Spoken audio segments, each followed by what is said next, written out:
नमस्कार साथियों। तो आज हम उपस्थित हैं पिताश्री के साथ, और जैसा कि हमने वादा किया था कि जब हमारे चैनल में कुछ ऐसी माइलस्टोन, कुछ ऐसी उपलब्धि होगी तो फिर हम अपने चैनल में ज़रूर मेरे प्रथम गुरु अपने पिताजी को हम लेकर आएंगे। और आज पिताजी हमारे चैनल में हमें आशीर्वाद देने उपस्थित हैं। इससे पहले आप में से कई व्यक्तियों ने हमारे गुरुजी के भी कुछ वीडियो हमने जो रिकॉर्ड किए थे, उनका बड़ा उनसे बहुत शिक्षा ली थी, और ऐसा मतलब प्रेरणा मिली उनको सीखने के लिए जीवन में कई चीज़ें। तो आज पिताजी के साथ हमने क्या क्या चीज़ें सीखी। मैंने इंजीनियरिंग किया 2007 में। मैंने electronics and communication government college Sirsa से इंजीनियरिंग किया था। और लेकिन मेरा जो मैंने पिताजी परिवार में मुझे शुरू से ही पिताजी को देखना, उनकी दिनचर्या को देखना, तो मेरे इंजीनियरिंग बैकग्राउंड में भी एक बड़ा आध्यात्मिक टच शुरू से ही रहा। मेरे जो क्लासमेट स्कूल में रहे, कॉलेज में रहे, शुरू से ही वो कहते थे कि भाई आप इंजीनियरिंग तो कर ही रहे हैं, साथ साथ आप आध्यात्म को भी आगे लेकर जाएं, जैसा मैंने पिताजी से सीखा। तो आज हम पिताजी से ही कुछ चर्चा करेंगे और पिताजी से पूछेंगे किस प्रकार। देखिए, मैंने अपने जीवन में बहुत बड़े बड़े गुरु, बड़े बड़े ज्योतिषविद देखे, लेकिन पिताजी के पास एक ऐसी खूबी है, मतलब मैं इसलिए नहीं कह रहा हूँ कि वो मेरे पिता ही हैं, वो निश्चित रूप से पिता तो पहला गुरु होता ही है, लेकिन इनके पास एक ऐसा गुण पिताजी के पास मैंने देखा जो दूसरे कई बड़े बड़े ज्योतिषविद के पास भी नहीं मिला मुझे। और जितना सरलता से पिताजी बहुत बड़ी बड़ी बातें बता देते हैं, कई बार बड़ी बातें चार्ट में दिखाई देती हैं, उसके बाद भी बहुत संकोच के साथ जीवन में। तो जैसा मैंने आप लोगों के साथ, आप लोग भी जानते हैं, दैवी आशीर्वाद के लिए हमें बड़ा विनम्र होना होता है, और विनम्र होना मैंने पिताजी से सीखा। तो स्वागत करते हैं पिताजी का। पिताजी प्रणाम। तो बहुत अच्छा है हमारे लिए, जितना समय मिलता है हमने वीडियो रिकॉर्ड किए, और 1 लाख सब्सक्राइबर हमारे हाल ही में हुए हैं पिताजी। और ऐसे ही आपके आशीर्वाद रूप हम आपको 3-4 दिनों से ऐसा चाह रहे थे कि आप आए, तो आज आपको फाइनली समय मिला। और हम वैसे तो देखिए, ज्योतिषीय चर्चा तो अनंत चलती रहती है, आप आशीर्वाद स्वरूप हमें कुछ ऐसी बातें बताएं। और मैं तो आपसे स्पेशली सूत्रों से ज़्यादा, ज्योतिषीय सूत्र तो पिताजी मुझे कई अलग अलग व्यक्तियों से सीखने मिला, निश्चित रूप से वो ज़रूरी है, लेकिन मैं आपसे जीवन में मैंने आपसे सीखा सरलता और सात्विकता। तो मैं इसी प्रकार आपसे ये जानना चाहता हूँ, और हमारे दर्शक भी, कि एक अच्छे ज्योतिषी, अच्छे से मेरा अर्थ है कि भाई नैतिकवान हो। और कई बार पिताजी ऐसा भी हो जाता है कि देश काल पात्र उसको वैसी सुविधाएं नहीं मिल पाती है, लेकिन उसका जो आंतरिक मनोस्थिति बड़ी पवित्र है। वो इतना उसको मतलब सर्टिफाइड डिग्री या उसको वैसी नहीं मिल पाई, लेकिन उससे बात करने पर ऐसा लगता है कि वो बड़ा सत्व उसके अंदर छिपा हुआ है। तो कुछ ऐसा ही पिताजी आपका तो अनुभव बहुत ज़्यादा है, बहुत विशाल अनुभव है। तो आप क्या कहते हैं पिताजी, किसी ज्योतिषी के क्या लक्षण होने चाहिए? जी जी। ओम सहनावतु सहनौ भुनक्तु सह वीर्यं करवावहै तेजस्विनावधीतमस्तु मा विद्विषावहै। ओम शांति शांति शांति। ओम। आपने प्रश्न किया कि ज्योतिषी के लक्षण, और उसमें कैसे पहचाना जाए कि हम उसके पास से अपनी समस्या को निदान कर सकते हैं। जी जी। सबसे पहले कि कुछ लक्षण बताते हैं ज्योतिषी के क्या लक्षण होने चाहिए। जी। वो ज़्यादा आधुनिकता में ना बहता हो, पहले तो लक्षण। जी जी जी। भारतीय परंपरा को श्रद्धा से देखता हो। जी जी। उसके अंदर वो श्रद्धा हो। जी। उसकी दिनचर्या कैसी है।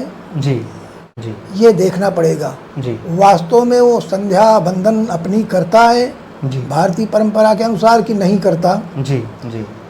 और उसके अपने पूर्वजों के प्रति क्या भाव है, जी ये सब देख के और उसके अलावा उसके शरीर के लक्षणों से भी कुछ पहचाना जाता है। जी उसकी चाल कैसी है, जी उसका कहीं ऐसी चाल तो नहीं जैसे भेड़िया वगैरह की चाल होती है, कुछ ऐसे एक सौम्यता, चाल में भी सौम्यता देखी जाती है, जी जी आंखों में भी सौम्यता देखी जाती है। जी जी आंखें भी सब कुछ बता देती हैं। जी यहाँ तक कि आंखें हम देखते हैं जानवर भी पहचान लेते हैं, जी मनुष्य को पहचान लेते हैं कि वो ये व्यक्ति क्या करेगा। जी एक कुत्ते को आप रोटी दिखाइए जी और अपना दंड जो है, डंडा अपने पीछे छिपा लीजिए जी जी पिताजी, और उसको दिखाइए तो सबसे पहले वो आपकी आंख को देखेगा जी और वो समझ जाएगा कि ये व्यक्ति मारेगा जरूर अगर डंडा आप छिपाए हुए, जी जी जी समझे। जी तो पहचान करने के लिए आदमी को कुछ गुण भी होने चाहिए उसको, जी जी तो आदमी वो सब चीज़ें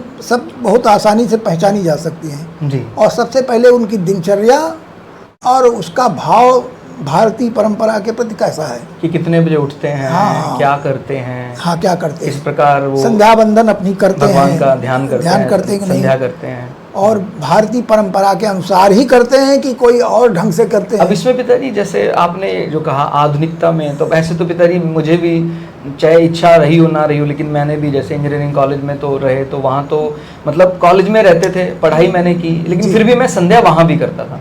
तो आधुनिकता का क्या मतलब दायरा क्या हो सकता है पिताजी? उसमें ज़्यादा प्रेम, उसके प्रति श्रद्धा, अपने आप को नकार देना, भारतीय परंपरा को नकार देना, जी उसकी निंदा कर देना जी जी और उसको सर्वश्रेष्ठ मानना, पाश्चात्य सभ्यता को सर्वश्रेष्ठ मान के, जी जी ये लक्षण है कि अपने को ज़्यादा न पीछे उन शास्त्रों को न पढ़ा जी या अपने पूर्वजों से न सुना, जी, जी। इसका कारण हो सकता है। जी जी बाकी जहाँ जैसा देश वैसा भेद तो करना पड़ता है, जी पिताजी, लेकिन अंदर से तो भाव वैसा ही बिल्कुल बिल्कुल, रहना ही हाँ चाहिए। बिल्कुल। जैसे सेना में भी कई अधिकारी मैंने हाँ जी, देखा जी, कि वो मतलब जैसे नेवी में मैं पढ़ रहा था कि वहाँ वो हैं और संध्या करते हैं, वो जी, समय जी। निकाल कर, इतना मतलब कठिन परिस्थिति में भी, चाहे उनको ड्रेस में कैसे ही है, लेकिन वो संध्या का उन्होंने समय निकाल लेते हैं।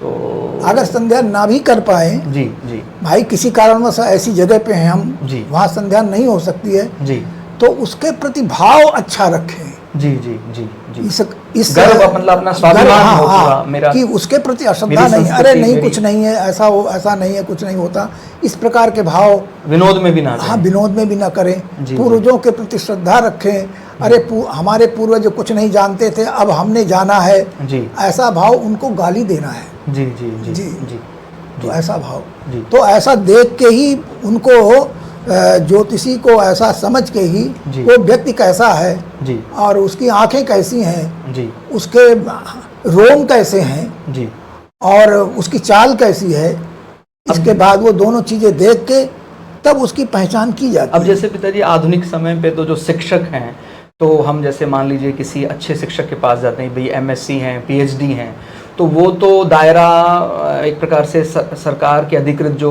बड़े बड़े विश्वविद्यालय यूनिवर्सिटी हैं उनमें वो मान्यता प्राप्त से किया है, तो वो हम उसको सामान्यतः अच्छा मानते हैं। अब क्या ज्योतिष विद्या में भी पिताजी ऐसा ही मानना सही है, या इसके साथ साथ हमें और भी कुछ देखना चाहिए? मतलब कई मैंने ऐसे भी ज्योतिषविद से मिला, वाराणसी में मैंने कुछ दिन प्रवास किया, जी। कि वो कोई उनके पास डिग्री नहीं है, मतलब माने आधुनिक समय के हिसाब से, जी, जी। लेकिन उनका ज्ञान, मतलब मैं किसी का ऐसे विरोध नहीं कर रहा हूँ जी, कि जी। भाई यूनिवर्सिटी में ऐसा है, लेकिन उनका ज्ञान कई मामले में विश्वविद्यालय के बड़े बड़े उच्च स्तर के जो ज्योतिषविद थे उनसे भी ज़्यादा अच्छा था, उन्होंने केवल गुरु परंपरा से सीखा। तो क्या मतलब ज्योतिष में ये मापदंड लेना पड़ेगा, इसको हमने भुला दिया है? माने वो तो सुहागा होता ही है, सोने में सुहागा, कि आपने आपकी दिनचर्या बहुत अच्छी है, साथ साथ आप सर्टिफाइड भी हैं, आपने जी, जी। पीएचडी की है ज्योतिष में, आपने बहुत अच्छे अच्छे बड़े बड़े गुरुओं के नीचे भी रहे हैं, साथ में आपने आधुनिक विश्वविद्यालय भी देखा है। तो आपको लेकिन पिताजी क्या ज़्यादा लगता है, माने ज्योतिष विद्या पहले है या उसकी सात्विकता पहले है? जैसे हमने भी गुरुओं से जब पढ़ा पिताजी, आपने भी हमें ये सिखाया कि भगवत गीता सुप्रीम ग्रंथ है, पहला भगवत गीता को समझे, सत्व रज तम अंतर, धर्म अर्थ काम मोक्ष समझे, तब हम फलित करें।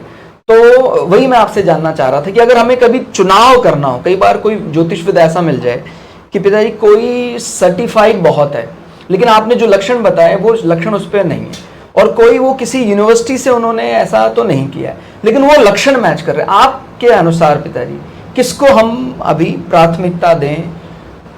और वो इसमें विशेषकर ये देखा जाता है कि उसमें ऐसे व्यक्तियों में कई बार दैवी शक्तियाँ होती हैं। जी दैवी शक्तियों के प्रभाव से वो अपने पूर्वजों के उन आशीर्वाद को छिपाए हुआ होता है। जी कई बार पूर्व जन्मों के संस्कार भी कई जन्मों के हो जाते हैं, जी तो वो स्वयं सीखा हुआ व्यक्ति भी आता है जी जी और उसको वो जो कुछ कहता है, बोलता है, जी बगैर पंचांग के भी वो अगर कुछ कहता है, बोलता है, जी जी तो जी, उसके पिछले जन्मों की वो विद्या लगातार काम कर रही है। जी जी उसके पूर्वजों का आशीर्वाद काम कर रहा है। जी अगर उसने उसके साथ साथ उसमें प्रामाणिक होने के लिए उसमें प्रमाण पत्र भी है आगे पढ़ाई के लिए, उसके लिए तो फिर क्या कहने, सोने में सुहागा ही जी, उसका जी, हो जी, जाता है। जी जी तो ऐसे व्यक्ति दुर्लभ माने जाते हैं जी जो दोनों में पारंगत हों, जी परंपरागत भी हों जी और उसके साथ आधुनिकता में भी थोड़ा जानते हों। जी जी आज का युग कैसा है उसको भी जानते हो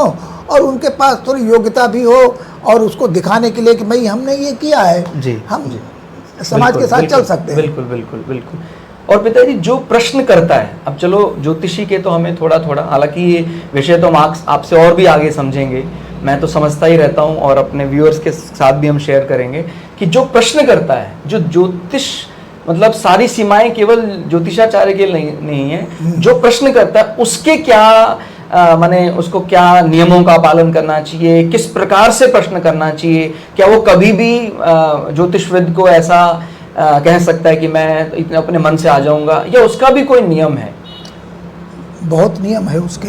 जी पहली बात तो उसके प्रति, अपने भारतीय शास्त्रों के प्रति जी उसमें आस्था होनी चाहिए। जी जी ज्योतिष शास्त्र एक शास्त्र है, जी तो वो एक काल्पनिक तो है नहीं, जी शास्त्रों में जो है वो एक विद्या है, जी तो उसके प्रति वो आस्था रखनी चाहिए। जी पिताजी। और रखनी चाहिए तो श्रद्धा फिर कहती है कि वो श्रद्धा मतलब किसको कहते हैं, जो हमें समर्पण की भावना को सिखाता है, जी। उसको श्रद्धा कहते हैं। जी। श्रद्धा मतलब समर्पण। जी तो समर्पण के लिए वो उसके लक्षण ये होने चाहिए कि हम ऐसे प्रश्नों को न पूछें जी जो विनोद में पूछे जा रहे हों, हंसी मजाक में हंसी मजाक में पूछे जा रहे हों, जी जी जी या किसी को उसके लिए जांच के लिए, जांच के लिए जी जी जी कि वो फिर उसके बाद उसको हंसी उड़ाने के लिए, जी, जी। विनोद करने के लिए, अरे ये तो हमने ऐसा किया। जी इस प्रकार के शास्त्र के साथ, वो व्यक्ति के साथ नहीं है, वो जी जी जी वो शास्त्र के साथ उपहास हो जाएगा।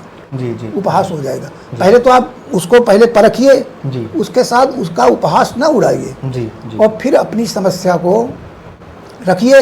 लेकिन समस्या रखने के साथ साथ हमें जाना है, जी ज्योतिष के पास जाना है, ज्योतिषी के पास जाना है, जी तो उसके लिए खाली हाथ नहीं जाना चाहिए। अच्छा। खाली हाथ जाने का मतलब है कि उसके प्रति श्रद्धा नहीं है जी और प्रेम नहीं है, जी और श्रद्धया बिंदते वसु, श्रद्धा से ही सब कुछ प्राप्त होता है। जी तो फिर आपने उसके लिए कुछ हाथ में खाली हाथ न जाके जी पत्र पुष्प कुछ ले जाएं जी जी और वहाँ खाली हाथ न जाएं, और ऐसा समय हो जी जो कि रात, जैसे रात न हो, जी जी रात में भी आधी रात न हो, सादा संध्या का समय हो, पूजा का समय हो, संध्या बंदन का समय, जी जी उस समय न हो, जी और ज़्यादातर प्रातः काल का समय जी अच्छे समय जी आप प्रसन्नता से जाएं। जी कोई समस्या हो तो ऐसा विश्वास करके जाएं कि हमें उसे वो आशीर्वाद मिलेगा, जी। हमारी समस्या का निदान होगा, जी तो उससे उसको ज़्यादा फायदा होता है। जी। ये उसके लक्षण हैं। जी और वैसे जब चाहे चले गए, चलो चल पड़े, ये इधर सो रहे हैं, सो के उठ के चले गए, जी जी नहाया नहीं है, जी है ना, कोई ऐसा काम कर रहे हैं तो दूषित काम है, जी उसमें चले गए, जी थोड़ा पवित्र होके ही वहाँ उसके आए तो उसके ये लक्षण देखे जाते हैं। जी जी जी जी जी। अच्छा पिताजी, आप मेरे मन में भी बड़ा ये कौतुक था कि भाई हम जिस प्रकार सबको अपने आप बारे में भी जानना चाहिए, और आपसे ज़्यादा इस विषय में मुझे कौन बताएगा कि जैसे हमारा उपनाम हम लगाते हैं, वाजपेयी लगाते हैं, जी। तो पिताजी ये वाजपेयी का क्या अर्थ आप समझते हैं? क्या हमारे पूर्वज करते रहे होंगे इस कारण इन्हें ये उपनाम मिला? इसके बारे में भी मैं जानना चाहता हूँ, और हमारे दर्शक भी निश्चित रूप से ये समझना चाहेंगे कि यहाँ उपनामों का क्या अर्थ होता है, किस प्रकार दिए जाते हैं। वाजपेयी जैसे हम लगाते हैं तो वाजपेयी हमें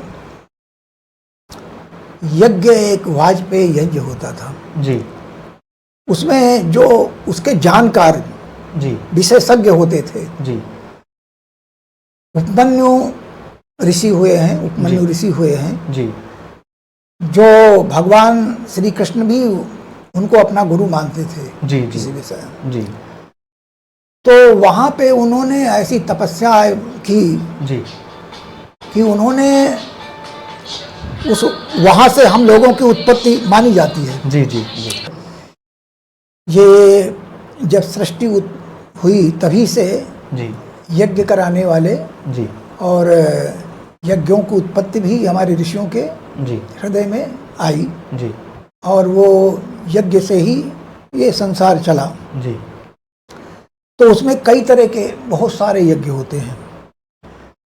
उसमें एक वाजपेयी यज्ञ भी होता है, जी अश्वमेध यज्ञ भी होते हैं, जी है ना। बहुत सारे यज्ञ माने जाते हैं, गोमेध यज्ञ, अश्वमेध यज्ञ, जी तरह तरह के यज्ञ। जी लेकिन उनको वो बड़े कठिन होते हैं, उनको मतलब साधारण व्यक्ति नहीं जान सकता। जी तो उनको वो ऋषि लोग जिनको प्रदत्त किया, उनको दिया, जी। परंपरागत देते गए, जी तो वही लोग कराते थे। जी तो उनको वाजपेयी ही उनकी जो है उपाधि दी गई। जी तो जाना गया कि भाई ये लोग यज्ञ कराने वाले, वाजपेयी यज्ञ कराने वाले जी ऐसे। और जहाँ तक रहने का, कहाँ ये विशेषकर इनकी उत्पत्ति कहाँ रही, जी ये लोग कहाँ निवास था, जी तो सरस्वती नदी के किनारे उनके तट पे ही ये लोग, उनका निवास था। जी और वहाँ पे ये अपनी तपश्चर्या और तो उनकी आज के समय पर पिताजी वो सरस्वती नदी का तीर कहाँ, किस जगह माना जाएगा? ये हरियाणा में जींद के आसपास ही, जी जी जी उसके पास जो वहाँ से सरस्वती नदी आगे जाती थी जी जी राजस्थान की तरफ, जी जी जी जी तो वहीं उसका उत्पत्ति स्थान माना जाता है, ऐसा जी हमारे गुरुओं ने बताया। जी जी जी जी समझे। जी। बाकी जब यहाँ महाभारत काल के बाद जी जब हमारी संस्कृति नष्ट सी होने लग गई, जी जी या आक्रांति, बाहर के आक्रांत, जी उन्होंने, विदेशियों ने यहाँ कब्जा जमाना चाहा, जी जी जी तो यहाँ पे वैसे महाभारत काल में ही बहुत सब सारे नष्ट हो गए, जी जी इधर उधर हुए। जी और उस समय भी जब बाहर के लोग यहाँ पे आक्रामक हुए, जी तो फिर उन्होंने अपना स्थान बदल लिया जी और यहाँ से गंगा के तीर की तरफ, जी जी जी गंगा नदी के, माने सरस्वती के किनारे पहले रहते थे। जी जी, और आक्रांताओं के भय से फिर वो गंगा के किनारे चले जी, गए। जी। वहाँ ऐसे स्थान में गए जहाँ ज़्यादा ये वो नहीं समझ पाते, उनकी पहुंच ज़्यादा पहुँच नहीं थी। जी जी जी तो वहाँ अपना करके अपना निवास स्थान बना लिया जी। और वहाँ रहने लगे। वहाँ से फिर आगे नदी के किनारे आगे फैलते गए, वो करके गए। इसका शाब्दिक अर्थ क्या होता है पिताजी? वाजपेय तो कहते हैं, वाजपेय कहते हैं जो अपने वीर की रक्षा करे, जी जी जी अपने वीर की रक्षा करे, जी जी जी जी और उसमें जो है दुनिया का कल्याण करे, जी जी समझे, सात्विक बने जी और संयमी बने। जी तो वाजपेय का अर्थ होता है जो अपने वीर को ग्रहण करे रखे, जी जी जी है ना, नष्ट ना करे। जी। तो उसका अब जैसे हमने पिताजी इतिहास में पढ़ा कि आखिरी वाजपेयी यज्ञ सवाई राजा मान सिंह जी ने करवाया था। जी, और आज भी उनका बहुत, वैसे तो सभी राजाओं का नाम बड़े सम्मान से लिया जाता है, लेकिन उनका एक विशेष ही दर्जा है सवाई राजा मान सिंह जी का। तो उन्होंने, मैंने उसके बाद को तो मुझे पता नहीं कोई इतिहास में ऐसा दर्ज है, लेकिन उन्होंने वो वाजपेयी यज्ञ करवाया था। और अच्छा पिताजी, एक ये अब ज्योतिष प्रश्न है जी, हमारे दर्शक भी कुछ ना कुछ जरूर ज्योतिष के बारे में जानना चाहते हैं। आपको पिताजी ज्योतिष में 12 जैसे अलग अलग भाव हैं, 9 ग्रह हैं, तो आपको व्यक्तिगत रूप से, हालांकि ये कहना अपने आप में मुझे लगता है एक प्रकार से सीमाओं के बाहर जाना हो जाता है, फिर भी हम जब पढ़ते हैं पिताजी सीखने के लिए तो अलग अलग ग्रहों के लक्षण बताते हैं। आपको पिताजी कौन सा ग्रह व्यक्तिगत रूप से बहुत ज्यादा प्रिय है, आपको अच्छा लगता है? हमें अगर प्रिय लगने की बात है तो सौम्य ग्रह विशेषकर प्रिय लगते हैं। सौम्य ग्रह में हमें उनमें ज़्यादा जिसमें सात्विकता भरी हो, जी जी जी, ऐसे ग्रह अच्छे लगते हैं जी। तो उसमें विशेषकर हमें बृहस्पति जैसे है, जी पिताजी, बृहस्पति है जी, और चंद्रमा है, सौम्य ग्रह है, जी जी, है ना, शुक्र भी है ना, जी, बुध भी, जी, और इस प्रकार ये सौम्य ग्रह जो है ना, विशेषकर मुझे उसमें अगर हमें पूछा जाए जी, कि तुम्हें उसमें कौन सा हो, जी, तो बृहस्पति उसका प्रभाव है। जी, मुझे ज़्यादा जीवन में लगता है कि वो सब कुछ मतलब बौद्धिकता को आगे बढ़ाने वाला है। जी, जिसके लिए हम आए हैं जी, वो हमें लक्ष्य दिखाने वाला है। जी, क्योंकि मनुष्य का लक्ष्य तो केवल खाना पीना रहना या लक्ष्मी प्राप्त कर लेना, भौतिकता में रहना, ऐसा मतलब उसको लगता है आज के समय पर। हाँ, जी, ऐसा जी, वो नहीं है। जी, हमारा लक्ष्य तो ये है कि हमेशा के लिए हम अपने दुखों का अंत कर दें, जी, हमेशा के लिए। जी, जी, तो उसमें एक ही है कि हम उस गति में जाएं जहाँ पे हमेशा के लिए उस रास्ते पे जाएं, उस दृष्टिकोण को अपने भीतर रखें जी, जो हमेशा के लिए हमें दुखों से दूर हो जाएं, जी, हम मुक्ति की तरफ बढ़ें। जी, जी, जी। वैसे पिताजी ज्योतिष में भी जो चौथा भाव है भव चक्र का, जी, वो कर्क राशि, वो बृहस्पति को सबसे ज्यादा प्रिय है, वो उच्च हो जाते हैं। जी। और जो मोक्ष की नींव भी है, यानी मोक्ष त्रिकोण जो होते हैं 4, 8, 12 जी। में, तो वो मोक्ष का नींव रखने वाला ग्रह है। तो निश्चित रूप से बहुत अच्छा डिस्कशन रहा पिताजी, और हम आगे भी इसी प्रकार से आप का मार्गदर्शन लेते रहेंगे। अपने दर्शकों के कुछ ऐसे प्रश्न होंगे, उनका उत्तर, उनका शंका समाधान आपसे लेते रहेंगे पिताजी।